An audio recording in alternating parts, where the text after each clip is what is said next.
Nandito naman yung Domi account ko, yung sa multi account ko kay Dogs.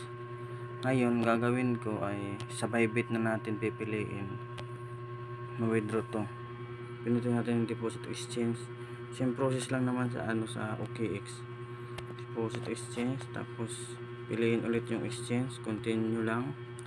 Tapos ngayon guys, pipiliin natin yung Bybit. Pinutin yung Bybit, yan. Tapos send her. Ngayon nagtatanong kung may account ka sa Bybit. Kung verified na kayo, ituloy nyo lang yung yes I have. Tapos ngayon guys, hinihingi din yung Bybit UID para kay OKX, at saka yung deposit address ni Dogs hinihingi, at saka yung memo. Punta tayo ngayon sa natin, Bybit account.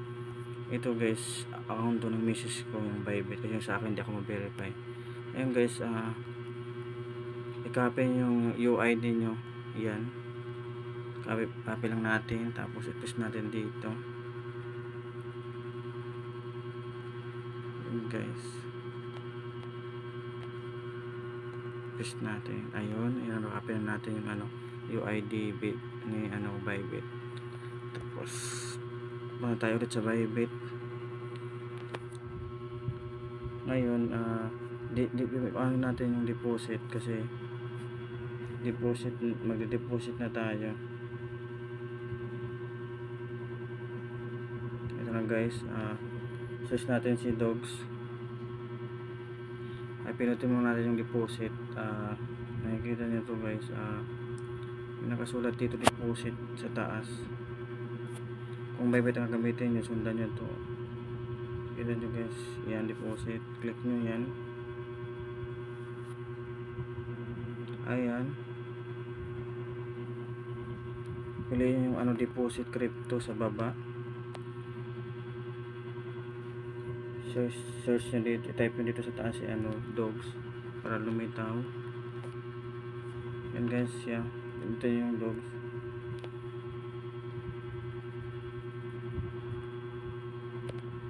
Loading lang. So guys, andyan yung address ni Dogs, copy natin, tapos ilagay natin dito sa Telegram. Ayan, nakapin na natin. Kailangan dito yung memo tag. Yung memo tag, yun yung comment. Dito ay yan, memo tag talaga kasulat dito. So kay OKX na comment nakalagay. Ito guys, copy lang ulit natin yan. Same process lang kay OKX din to. Tapos i-paste natin dito yung memo tag. So guys, i-double check yung tama.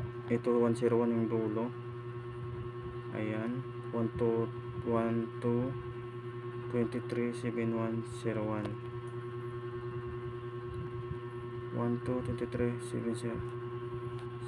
7101, tama guys. Ito yung send. And guys, screenshot natin para may katibayan tayo. Ayun, screenshot natin, confirm natin. Kasi guys, sa August 20 ma-receive din dito bago mag-listing. Ano lang kadali guys, congrats sa lahat. Congrats sa mga nagtiwala sa akin dito sa GC natin. Kahit pangkape man lang may ma-receive tayo. Buti hindi ako naban dito nag-multi account kasi ako dito guys. Antayin na lang natin August 20 guys, pag nagawa nyo na to. Advice ko sa inyo, ayusin nyo yung pag-withdraw nyo, i-double check nyo bago nyo i-proceed para hindi mawala yung pinaghirapan nyo. Sayang din yun. Okay guys, yun lang. Sundan nyo na lang yung video na to sa pag-withdraw. Okay. Ayan na siya guys.